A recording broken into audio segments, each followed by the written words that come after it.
Welcome to Mad Money. Welcome to Cramer. I'll be my friends. I'm just trying to make a little money. My job is not just to entertain, it's to educate, it's to teach. So call me at 1-800-743-CNBC. Tweet me at Jim Cramer. You know why I always say own Apple, don't trade it? Because despite the myriad bears, and there are endless haters, this company always comes up with the best there is, the most beloved products on earth. And that's why you can't trade it. That's why you must own it. Apple stock surged today on the backed by some hefty research reports, helped buoy the entire stock market, with the Dow gaining 516 points, the S&P jumping 1.07%, and the Nasdaq pole vaulting 1.37%. Apple soared because three different analysts went out positive the stock at once, including Ben Reitzes from Amelius, who's been he's been on board the whole way. But let's face it, you could have easily gotten in the whole gain at Apple if you simply watched this show or belonged to the CNBC Investing Club, and recently bought my new book, How to Make Money in Any Market, because I flog this darn thing every day. Hey, nothing wrong with a little shameless self-promotion, given that I've been right on the stock the entire way. I've said over and over and over again that as long as Apple makes the best products, people will buy them, and the stock will eventually play catch-up. You will never catch these big moves like today entirely unexpected if you're constantly flitting in and out. You will be selling at the bottom and buying at the top. Sure enough, the recently released iPhone 17 series is a monster hit. Whether it be the lightest one, the iPhone Air, which feels like a candy bar in your hand having felt it, or the heaviest duty, or the one in between. It's all there, right down to the selfie taking that auto adjusts so nobody's cut off. Now, you can say I had an edge on everyone. That's how I found it, because we took selfies with Tim Cook, the CEO of Apple, and he talked about this wondrous selfie sensor. I meet people all the time now with the 17, and we take pictures that are always good. There was a time not that long ago when getting a decent photo took some work, and you had to have someone with long arms, like Cece Long Arms Cramer, my daughter, who takes all the selfies because that way no one gets cut off. I split people right down the middle. Or maybe I had an edge because when we worked out the pricing when we were in Kentucky, we learned from Tim that taking into account the trade-in value of your current iPhone and the subsidies from the wireless carriers, there would basically be no increase in price. Regardless of the tariffs, how many analysts told us it'd be $200 to $300 more? Who can afford it? Again, though, that's something anyone could have figured out. Or you could just watch your interviews with Cook and spared the arithmetic. But the bearish analysts never factored in the trade value and rarely thought about the providers who were at war with each other. And Apple's phone is the principal weapon of getting new subscribers. Or maybe we knew that the iPhone Air was as light as a candy bar. It simply looks really cool. Something that Tim Cook gets, and a lot of customers want it. But again, that's not like it was inside information, particularly that it was selling so well in China. This rally in Apple was totally gettable. The bullish facts were all there. But so many people missed the move because there's a whole cottage industry of people pumping out negative data points on Apple. Everyone made so much of the departures of Apple programmers, some going to Meta, where they compete with a new form factor that combines glasses with a device in your pocket. At the same time, we heard that Siri's a bozo who will bum you out. We heard that China sales have to be weaker because the government no longer likes Apple. We heard that the new phones were merely incremental and not noteworthy. We heard the usual lead time issues, the slowing nonsense, and, of course, the tariffs. All of these issues were canards. Most were hatched by people who were unwitting, useful idiots for the short sellers. Still others simply weren't listening to both sides. Or as Melius Righteous says, quote, Apple is on a mission to silence its critics. We see upside in sales in China into calendar year 2026 and momentum in new models overall. Yes! He goes on, quote, while the media is obsessed with AI talent departures and focused on AI delays, Apple could have the last laugh as the new Siri could be launched in March. And Apple's poised to expand its hardware lineup with a touchscreen home hub and cameras, a tabletop robotic assistant, and even a mobile robot for the home. Who's thinking about this stuff? The bulls. All three analyst reports today said that Wall Street's earnings estimates were probably too low, not just for the year, but maybe even for the out years. I think that makes sense. It explains why the price earnings multiple looks high, but might come down when we see the real earnings. And you'll have missed it if you're trading. I also like what Evercore said in its tactical buy call that Apple's service revenue could continue to grow at a double-digit clip. I like Loop's approach in its upgrade, too. Listen to this, quote, time to sink your teeth into this Apple's multi-year iPhone run. Okay, well, that passes Wall Street humor. Come on. Loop's anticipating a foldable phone in September of next year. How big will that be? What's missing from all of these upgrades and pushes is that Apple's one of the most loved companies in the world, but you can't factor that into a spreadsheet. There are 1.5 billion iPhones in use. The company puts out incredible products that are adored. Think about it. Do you ever hear about anyone else's phone launches? An Apple phone brings lines around the block in a host of cities around the world, China, Japan, you name it. That means nothing to the analysts, but it should mean everything to you because it keeps you blind from being blinded by the negativity that Wall Street keeps pumping out about this company. Apple's install base is so large that Google pays them more than $20 billion to be the de facto search engine. That relationship was blessed by a federal judge who initially ruled that Alphabet was monopolist. Once you knew that Apple could get what it wanted for just using the best search engine rather than developing their own, well, you know what that told me? That Apple maybe could even do the same thing with artificial intelligence. Why spend hundreds of billions of dollars to develop your own AI and all the nuclear power plants and stuff when the companies behind these chatbots may actually pay you for the privilege of being the iPhone default? They could open the bidding and say 30 billion. I got 30 billion. I see 31. I got 32 in the back. I see 31. You bet. $35 billion. Talk about fabulous gross margins. That's what I think they could actually have to pay them a year to be in their phone. You have to believe that with so few distinguishing factors among the chatbots, the only way to justify the spend is to become Apple's AI conduit. It's a natural move, and it wouldn't cost Apple a penny. This is the kind of thing that happens when you have the most popular product on Earth. Now, there are a lot of misperceptions on Wall Street. This weekend, I wrote to CNBC Investing Club members explaining how Salesforce, for instance, demonstrated convincingly that real clients, think Williams-Sonoma, FedEx, PepsiCo, Dell, are saving money using the Agentics, okay, that's their product, and building better revenues with their Agent Force platform. Nothing's being cannibalized.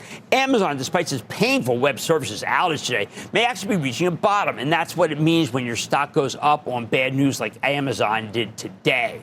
But to me, the amazing thing is how traders have managed to make almost no money in Apple. Sell. The House of Pain. Because they trade in at highs and sell at lows. They can't take the constant negativity that the analysts pump out and the press comes out and all the people who come on, the money managers, they can't get it right. I do blame the analysts and reporters who and the short sellers who work so hard to get you out of the stock. They accomplished their mission. They worked themselves to the bone, scaring you away from Apple. And now they have to take up their numbers and eat some crow. I think some of these people are irresponsible. Others are weirdly biased. Others should be just fired for their poor analysis. Yeah. All right. But the bottom line. If you use common sense, if you checked out prices from the phone carrier at Costco, you asked the salesperson for specs at an Apple store, then you had everything you needed to know why you should own, not trade Apple. The owners are the ones who got to participate in today's rally. It's why I spend so much time in how to make money in any market, saying you got to stick around these great stocks rather than flitting in and out, because that's how you lose money. Harish in New Jersey. Harish. Hi, Jim. How are you? I am doing well. How about you? Fantastic. Wanted to know your research on Adobe. What do you think of Adobe? A lot of people comparing Adobe to Salesforce and saying that Adobe can make a comeback like Salesforce did. I think they're two different animals. The problem with Adobe is they got some very powerful competition. I think the stock's come down a lot, but it still doesn't make me want to pull the trigger. How about Robert in New York? Robert! Jim, I have to tell you, thank you so much for inviting me to that interview with Jensen Wang. I got to tell the listeners out there, what you see, Cramer, is what you get. Honest, modest, and integrity. Jim, I got to tell you, when I met you and watched what you did, you were the kindest. You made people millionaires. That's why they have to join the investment club. Jensen made, thank you. Jensen made them millionaires. I got a minute, which I feel terrifically about, and I know you talk about that, Robert, and I can't thank you enough. We made many millionaires in NVIDIA, many millionaires, and I think they'll be drawn to what I write and what I read, and thank you for that. How can I help you now?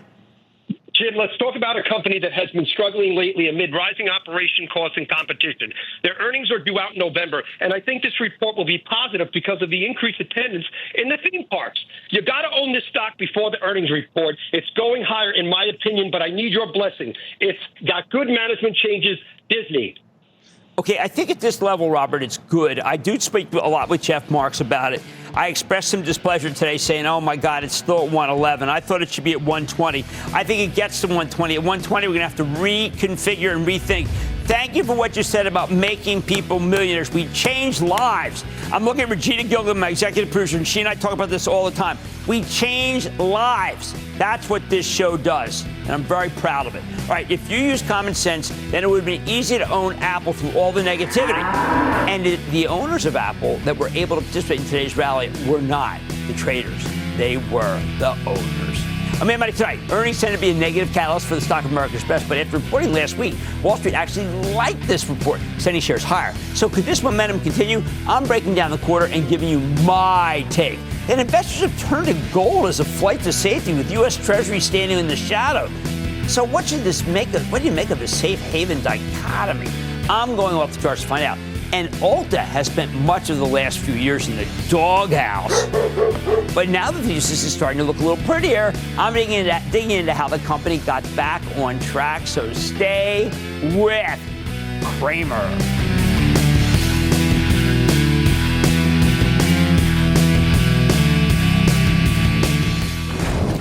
Don't miss a second of Mad Money. Follow at Jim Cramer on X. Have a question? Tweet Cramer. #MadMentions. Send Jim an email to madmoney@cnbc.com or give us a call at 1-800-743-CNBC. Miss something? Head to madmoney.cnbc.com.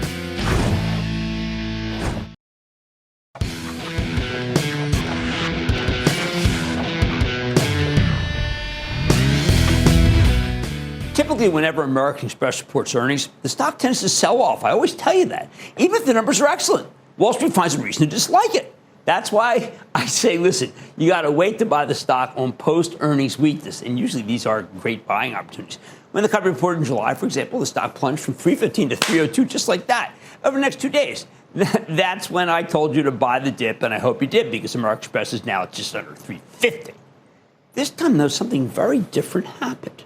When Amex reported last Friday, the numbers were so phenomenal that the stock actually rallied and rallied hard, up 7.3% in a single session. What was so great about this quarter that American Express could finally break its post-earnings losing streak? Well, to start, the results were just fantastic.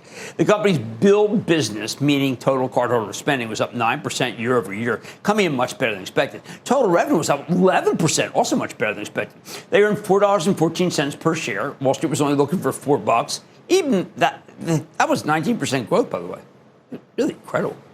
In the company's core U.S. consumer services unit, spending was up 9%, acceleration from 7% in the previous 2 quarters. Growth was driven by the company's youngest customers. That's what we want. Gen Z spending was up 39% year over year. Millennial spending was up 12%, compared to 8% growth for Gen Xers and just 4% for those tight-fisted baby boomers. What can I say? Our parents raised us to be cheapskates. In the commercial services segment, their billed business grew 4% year over year. I know that doesn't sound great, right? But it still represents an acceleration from 2% in the first 2 quarters of the year. And Amex's international card services division had the best growth of all. Billed business up 13% year over year, thanks primarily to 15% growth in goods and services spending. International consumer spending was up 14%, with international business spending up 12%. Look at these numbers. In short, the overseas business is great, too. Even better, American Express raised the low end of its full-year sales and earnings guidance. Previously, the company was forecasting 8% to 10% revenue growth year over year, with an earnings per share result of $15 to $15.50, which would represent 12% to 16% growth from last year. Wow. Now they're talking 9 to 10% revenue growth, with earnings per share of $15.20 to $15.50. That's up 14 to 16%. This is a huge company. The consensus earnings estimate for this year was $15.34, entering the quarter above the midpoint of the previous range, but right in line with the new one. Wow. What about credit quality? We're starting to hear a lot about that for some of these banks. Last week, we saw many regional banks tank because of bad loans, but American Express clearly doesn't have that problem. In fact, their credit metrics are improving. Tell that to the bears. The percent of card members' loans and receivables that are 30-plus days past due remain at just 1.3%. That number hasn't budged over the past 5 quarters. And for the second consecutive quarter, Amex's net write-off rate actually ticked lower to 1.9%, down from 2% in the previous quarter and 2.1% in the quarter before that. The company's total provision for credit losses is $1.287 billion, consisting of $125 billion reserve build and $1.162 billion in write-offs, which is better than $1.43 that Wall Street was looking for. That's a major driver of the earnings beat. That's the way you want to beat numbers. While we've been hearing some rumblings about a softening consumer, especially on the lower end, Amex simply isn't seeing any credit issues at all with its well-heeled card base. It's pretty smart. However, I'm not sure if any of that explains why the stock rallied on Friday. Like I said, before American Express sells off after virtually every quarter, even when the numbers are driven. So what was different about this quarter? Different enough to send the stock into the stratosphere? Okay, right at the start of the conference call on Friday, CEO Steve Squeri, one of my absolute favorite CEOs, said that the recent launch of their new Platinum card has been a success. Many of you got it in the mail. It's pretty cool. The strongest start they have ever seen for a Platinum card refresh in the U.S. Squeri went into great detail about the value proposition of Amex's various card programs. Basically, they've got this incredible rewards program that's irresistible to the company's deep-pocketed customer base. Squeri explained that the company's premium customer base, which is unmatched in the credit card industry, gives Amex insights into how rich people spend their money and what types of benefits they value the most. That, in turn, helps them decide where to invest to keep the rewards program attractive. Keep in mind, people pay a huge price for these rewards. The fee for the new Platinum card is $895, and that's a charge card, not a true credit card, meaning you need to pay off your balance in full every month. You're paying that fee for these fabulous rewards. And apparently people are more than willing to pay up. Last month's Platinum card refresh seems to have gone very, very well. Squeri said that, and I'm going to quote here, new Platinum account acquisitions are running at twice the level before the refresh. Wow. End quote. Meanwhile, the company has record high bookings on Amex Travel. More customers are linking their Platinum accounts to Resy, that's that Amex-owned restaurant reservation platform, and spending is roughly double with certain vendors that offer new Platinum benefits like Lululemon and Smart Ring maker Aura. But the big takeaway is simply that the new Platinum card has been incredibly well received. It's so popular that the usual post-quarter selling was swamped by a wave of new buyers. What makes this all the more impressive is that American Express launched the new Platinum card at a time when the premium card space is facing a lot of competition. JP Morgan, Wells Fargo, Capital One, Citigroup, they all have introduced similar offerings recently. If you were worried about the competition, this quarter was definite proof, definitive, that there's nothing for American Express to be afraid of or you to be afraid of if you're a shareholder. Here's the bottom line. On Friday, American Express reported a fantastic quarter. And for once, its stock actually rallied in response. Highly unusual, people, but it makes sense. The numbers remain excellent, including the credit metrics. The new Platinum card is a huge hit. Frankly, I just wish the stock had sold off like usual so I could tell you to buy it on weakness. But hey, there's always next quarter. Mad Money's back after the break.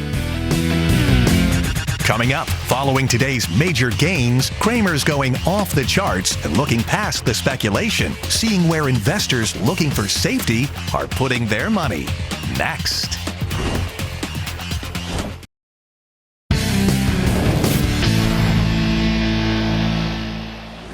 After an incredible day like this one, it's hard to complain. But as I keep telling you, I'm very worried about the speculative mania that swept up large parts of this market. We've got all sorts of incredibly high-risk stocks trading at levels that are borderline impossible to justify. I don't mean the AI plays. Most of them are actually real companies with real revenues and real earnings. I'm talking about the nuclear power plays, quantum computing, space exploration, flying cars, rare earth minerals, and some of the more ancillary data center stocks.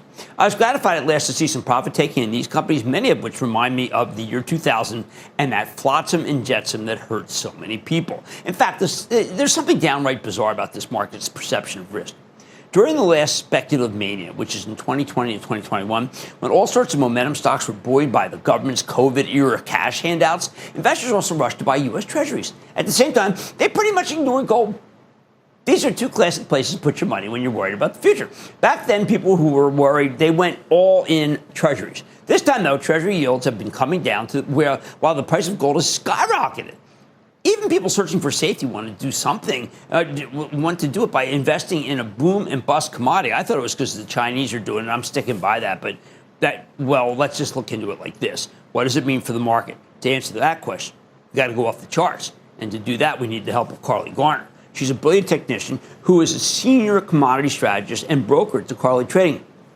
She's also the author of a newsletter on commodities. It's called The DeCarly Perspective, and she's our resident commodities expert. She's been very right on a lot of things. As Garner sees it, this market's full of people who've embraced the mantra that the trend is your friend. Why not? In 2025, that philosophy has made you fortune, while more responsible investors with diversified portfolios have sadly been left behind. Garner believes that the public has confused trading with investing. I really like this. Okay, now get a load of this. This is Oklo, also known as Oklo, the experimental nuclear power company that's expected to burn nearly $100 million of cash per year, according to the consensus estimates. Oklo's yet to book a dime of revenue. Yet it has a $23 billion market capitalization. It's one of the biggest winners of the year. As she sees it, Oklo's the height of speculation, the kind of stock you put in your discretionary portfolio but not your retirement portfolio. I couldn't agree more, and I'm urging you to take something off the table, excuse me, right here. It's just going too far too fast. This is a parabola. You know I hate parabolas. And again, we're even seeing this in the most boring asset classes, like gold. Garner thinks people are parking their money in gold as a safety asset, but really they're just chasing a trend here. This is a non-income producing commodity with a history of endless boom and bust cycles. In her view, when gold's up more than 50% for the year, buying it is a speculative trade, not a long-term investment. So take a look at this monthly chart of the price of gold versus the price of the 30-year Treasury. This is incredible. Why?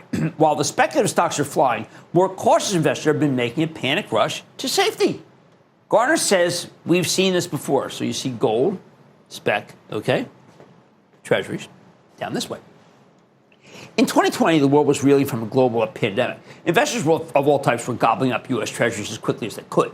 At its peak, the 30-year bond was paying less than 1% of interest per year in the form of coupon payments. Even worse, anyone buying Treasuries at those levels faced a historically large interest rate risk, because when interest rates rise, bonds fall. Anyone buying Treasuries with almost no yield is betting that the world's so dire that you'll be happy to simply have an investment that retains its value without giving you much of a return at all. Buying a 30% year bond with a sub 100% yield was pure insanity. Yet everyone was doing it, particularly some regional banks that ended up getting hurt real bad. If this sounds familiar, it should. In 2025, we're witnessing the same rush to perceived safety assets, except instead of Treasuries, it's going to gold. As the market's going parabolic due to speculative buying, that's a total parabola. Remember, parabola is like what you see from a lamp, okay? Think of it like that. Garner thinks these gold buyers are taking excessive risk without considering the potential hangover that might come later. During the Treasury heyday of 2020, the gold market was relatively sluggish. It wasn't the haven of choice for anybody.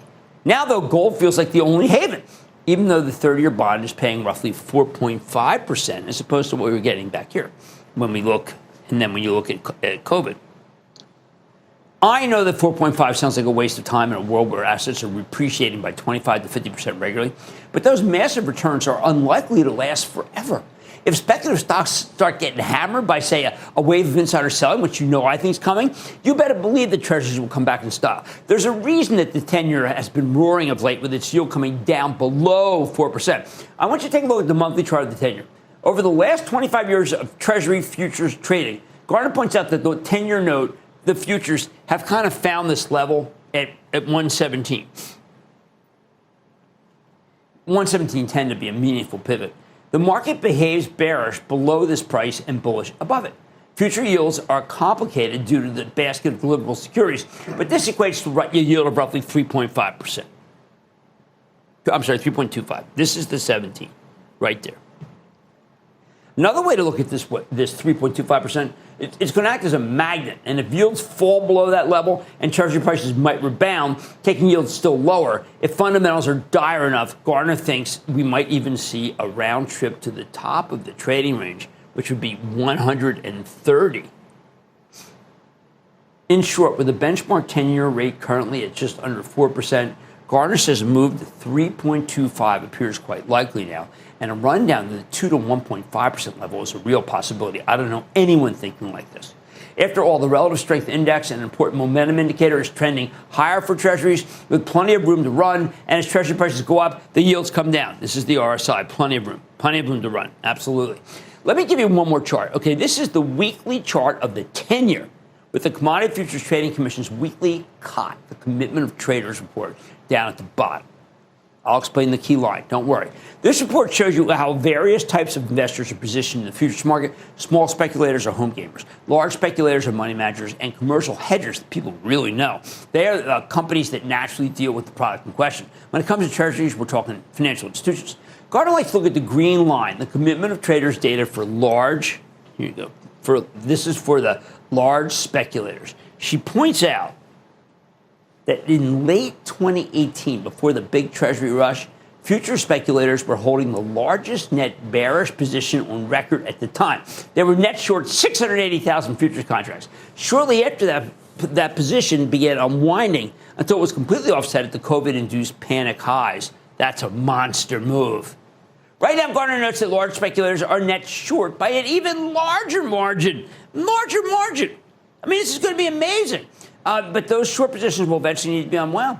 And without another wave of inflation, she's expecting Treasury prices to rally while yields come back down. Very contrary view. Basically, Treasury prices have nowhere left to go but up, she says. Here's the bottom line. The charts interpreted by Carly Garner show that people who want safety have been flocking to gold. But when the speculative bubble bursts, she's betting people go back to long-term treasuries. I hope she's right, because long-term treasuries going this low would be fantastic for the economy and great for the stock market. Let's go to Bill in Massachusetts. Bill. Jim, I can't thank you enough for inviting me down for the monthly meeting with Jensen Wong. It was electric, amazing. You were incredible, Jim. 3 years ago, I got $6,000 worth of NVIDIA. Now it's in the six figures, Jim. You changed lives. You absolutely changed. And meeting Jensen, it was so calming effect. I feel so positive about the whole future of artificial intelligence. He is amazing. And he's amazing. And how many millionaires has he created? How many millionaires in that room? And we're talking about teachers and fire people and all sorts of people who worked hard all their lives in a calling, but they never were able to, do really as well as they should have. Amazing. And then Jensen comes along and does it. What a guy. What a guy. Yes. Amazing. Jim, I'll tell you, 95% of my whole 401ks because of NVIDIA and Jensen. He is amazing. I was able to diversify.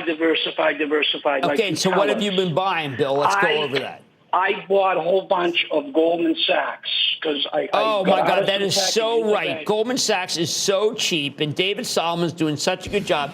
At 15 times earnings, I think you're in fantastic shape owning Goldman. Large position for my charitable trust. It was a great quarter. I went over with a fine-tooth comb. It was ridiculous that the quarter was not received as well, and it was a great opportunity to buy. All right, and thank you for those kind words about Jensen and what we did that day. All right, the charts as interpreted by Carly Garner suggest that when this speculative bubble bursts, investors are going to flock to long-term treasuries again instead of gold. Now, I'm hoping she's right, because lower interest rates would be huge for the economy, and don't we need it? Hey, much more bad money ahead. Have you seen the stock of Ulta lately? The cosmetics retailer is ready to make up its losses, and I'm sharing if the recent rally could be a sign of what's to come. Then people keep asking me why I'm urging investors to take a little off the table in some of these speculative names. I'll reveal my one-word thesis. And, of course, all your calls rapid fire in tonight's edition of the Lightning Round. So stay with Cramer.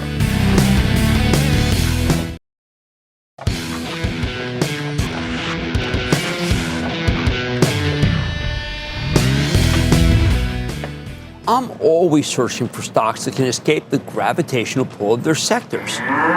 Take Ulta Beauty. In a tough environment for retail, Ulta was flirting with new highs as recently as a couple of weeks ago. Well, since then, it's pulled back pretty hard.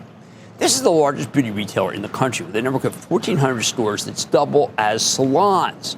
For well over a decade, Ulta was one of the greatest growth stories around, as the stock rallied from $4 and change near the bottom in March of 2009 to an all-time high of just under $575 early last year. But that's just the big picture. If you zoom in on just the past 5 years, well, I mean, the stock looks like more of a kind of a roller coaster. After peaking in March of last year, the stock plunged 46% to its lows of March this year. Lately, though, it's caught fire, climbing roughly 70% from its lows, practically in a straight line, until it started rolling over 2 weeks ago. House of pleasure. What's driving this? All right, some of it's just the numbers. New CEO Keisha Steelman took over at the beginning of the year, and she's been focusing on turning this company around. When the company reported mid-March, results were solid. The new narrative took hold, allowing the stock to jump more than 13% in a single day. It was a pretty reassuring session. And it's hardly looked back since then. Ulta followed up with another better-than-expected quarter in May, fueled by improved in-store and online execution and better management of promotions, leading to margin expansion. Management highlighted market share gains across both mass and prestige brands. Even better, they raised the full-year forecast, which is why the stock shot up 11.8% the next day. Again, it's all about the strong earnings. Now, some of that's because Ulta's better run, but some of it's simply easier comparisons. Kohl's finished its rollout of a Sephora store within a store. And that's Sephora. That was a coup by Kohl's. And that happened in late 2023. That heightened competition put pressure on Ulta's same-store sales the following year. But now that we've already anniversaried those numbers, it's having less of an impact. Fast forward to late August, when Ulta once again delivered a much better than expected set of results. This was another top and bottom line beat with 6.7% same-store sales growth. Wall Street was only looking for 2.9%. A lot of that was driven by higher traffic, up 3.7% year over year, which is exactly what we wanted to see. Ulta also saw a 90 basis point pickup in its gross margin, thanks in part to stronger pricing. So they had both pricing and traffic. A lot of people were worried that the company would need to get very promotional to keep moving lots of merchandise. That just hasn't been true. As a result, management was once again able to raise its full-year forecast, increasing the guidance for both same-store sales and earnings per share. Again, the turnaround is really starting to bear fruit. Under Keisha Steelman, Ulta has strengthened its core business. They've been focused on broadening their product assortment to lure more people into the stores. Last quarter, the company announced that it had launched 24 new brands, many of which are exclusive to Ulta Beauty. More recently, they introduced a new collection from Rihanna's new skincare line, also exclusive. These new offerings have deepened customer engagement, contributing to loyalty program growth of 4%. Now, I know that sounds small, but they have 45.8 million members of the loyalty program, and some good bargains there. I'm a member. According to management, more than 95% of total sales come from these loyalty members. And I've always said that loyalty programs give them a major edge on the competition. Ulta is also making steady progress on Steelman's second strategic priority, expanding businesses that are additive to earnings. Management highlighted strong momentum for its plans for international expansion, including the recent acquisition of Space NK. That's a British specialty retailer operates 83 stores across the UK and Ireland. They also spoke positively about the recent opening of an Ulta Beauty store in Mexico, as well as their first location in the Middle East, which is set to open this year. Then there's the newly launched Ulta Beauty Marketplace, which went live last week. This online platform allows brands to directly sell their own merchandise. In exchange, though, they got to give Ulta an 18% cut of every transaction. The company's working hard to give this part of the website an exclusive feel. Right now, it's invite only, and they're careful about which brands they allow on the platform. What else? All right, we learned that management came to a mutual decision with Target to not extend their store within a store partnership. These are dedicated Ulta brand spaces. You've seen them if you shop at Target. They're in select locations. They're in mine. This partnership ends in August of next year.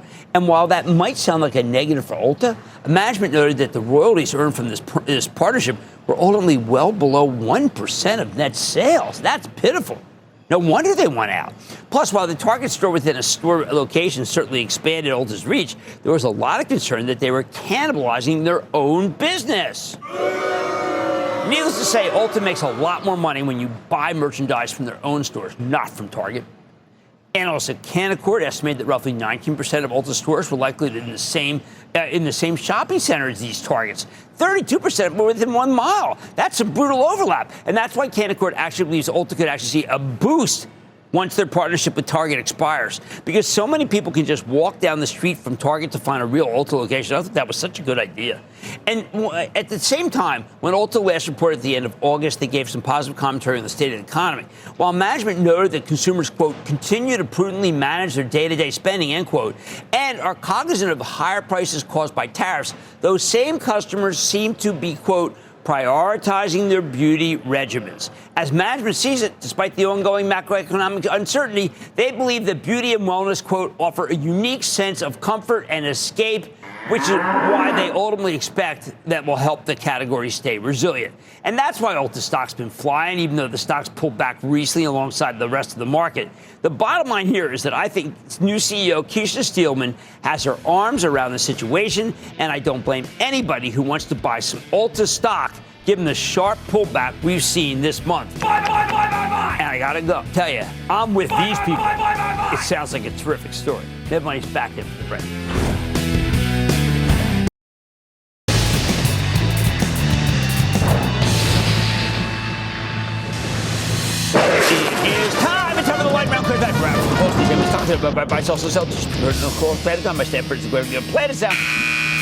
And then the lightning round is over. Are you ready, Ski? Time for the lightning round. Let's start with Ryan let's start David with in New Jersey. David in New Jersey. Fantastic, David. How are you? I'm great, and I'm loving your new book. I'm learning so much, and you're a great writer. You're a genius. Been listening to you for 27 years, back to Herb Greenberg days. Oh, my God, I love Herb. I still read him on Substack. You know, it's great. What's going on? Hut 8, is that a long-term hold because it's making money? Is that going to make you rich someday? It is making money, and so therefore, but it's still a parabolic move. And you know that I feel that parabolic moves are very, very suspect. I think you should ring the register on something. Let's go to Jacob in Alaska. Jacob. Hey, Jim. First off, huge congrats on your new book. Absolutely loving it. Thank you. Thank you. Did you like it? Someone saw a guy reading it on the subway today. I think that's perfect. And thank you to a lot of the CEOs who've been telling me and saying thank you very much. What's up? It's great. Now we just need to get you up to Anchorage to sign books at Barnes & Noble. But getting down to business. I love Alaska. What's going on? I wanted to get your take on this NVIDIA-backed AI play. Does Recursion Pharmaceuticals' AI-driven drug discovery platform live up to the hype, or is it still too speculative? I had Recursion on when they were 9-10. They did an equity offering. The stock got clobbered. It's been down. Now it's a meme stock. And I can predict, unfortunately, that when it's a meme stock, it's going to go up every day. They've adopted this stock. They want to take it higher. I don't know why, but that's what they say. And I say they. I'm saying I see they're buying early on in the morning. That's what's going to happen. Let's go to Suzanne in Pennsylvania. Suzanne. Booyah, Jim. Booyah, Suzanne. My husband and I met you in Delaware at your Phosphoro event. My wife's Phosphoro. That was so great. It was Total Wine and More. Boy, did we have fun. Yes. Sold a lot of mezcal. What's going on? I know. And I would like you to tell your lovely wife that we really liked her recipe with the Montenegro. I will. That's the M&M. It's really delicious. Half and half, please. And shaken, not stirred. That's it. Yep. Okay. Exactly right. Now, my question is about LWLG. Oh, Suzanne, you know, that's one of those companies that has almost no revenues. It's never really done anything. I'm going to have to say no. I'm going to have to say if you own it, I want you to sell it, okay? I'm sorry. It's just, you can't have no, they have nothing. No sales, nothing. I can't recommend it. Let's go to Ryan in Oregon. Ryan, one of my daughters right now. Ryan. Booyah, Dr. Cramer. Great to talk to you again. Oh, it's great to talk to you. What's happening? Hey, Pennsylvania's Salty Snack King is down 20% this year on sluggish sales. I've been in since the 2020 IPO. What should I do now with Utz? Utz is really hard to own. I remember when they had it, of course, in Mad Men. My daughter's in this business. It's a one tough business. Potato chips with snacks. My hope is that these guys do get a bid. They've been working very well. They make money. I would not sell the stock. It's too low here. Let's go to Brandon in Massachusetts. Brandon. Hey, Jim. Booyah. Booyah. Big fan. I watch CNBC every day. Hey, Faber's got to take it easy on you on squawking the streets. What? Faber's got to take it easy. No, I love him. He's really nice to me. He's really nice to me. Sometimes he's moody. He's a moody guy. Yeah, you know, like sometimes he's like, yeah, you know, like I told him it's a podcast. It looks like I'm talking to the Senior Wences over there. How do I make you money? Yeah. Let's go to work. So I want to get your perspective on this industry and this stock that I've been buying and holding since its IPO in 2018. It's got really strong future outlook. It's up 60% year to date. and because they're supposed to turn a profit end of this year, early next year. And my mom told me to buy it. Okay, what is this, doctor? What's that? She's from China. It's the Chinese EV maker, NIO. And which stock is it? NIO? I don't know. NIO is look, it probably goes to 10, then you have to sell it, okay? And that, ladies and gentlemen, conclusion of the Lightning Round. The Lightning Round is sponsored by Charles Schwab.